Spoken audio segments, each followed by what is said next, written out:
মেদিনীপুরের স্পেশাল ভেন্ডি দিয়ে ইলিশ মাছের টক বানানোর জন্য প্রথমে আমি ইলিশ মাছগুলোকে ভালো করে ধুয়ে লবণ হলুদ মাখিয়ে ভেজে নিয়েছি।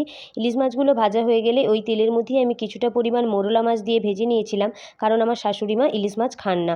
ওই মাছ ভাজা তেলের মধ্যে কালো জিরে তেজপাতা ফোড়ন দিয়ে এরপর কিছুটা ভেন্ডি দিয়ে ভেন্ডিটা ভেজে নিয়েছি। এবার একটা টক লেবু নিয়ে সেটা থেকে রস বের করে বীজগুলো ফেলে দিয়েছি। এবার সর্ষেটাকে লবণ আর কাঁচা লঙ্কা দিয়ে বেটে সর্ষেটাকে ছাঁকুনি দিয়ে ছেঁকে সর্ষের জলটা নিয়েছি। ভেন্ডিগুলো ভাজা হয়ে গেলে এর মধ্যে যে লেবু গোলা জলটা এর মধ্যে দিয়ে দিতে হবে। লেবুর জলটা দিয়ে দেওয়ার পর এতে ফুটে উঠলে এর মধ্যে লবণ কাঁচা লঙ্কা আর হলুদ দিয়ে তারপর মাছগুলো দিয়ে দিতে হবে। মাছগুলো দেওয়ার পর একটু কিছুক্ষণ ফুটে ওঠার পর অল্প পরিমাণে চিনি বা লবণ লাগলে এখানে লবণ দিয়ে দেবেন।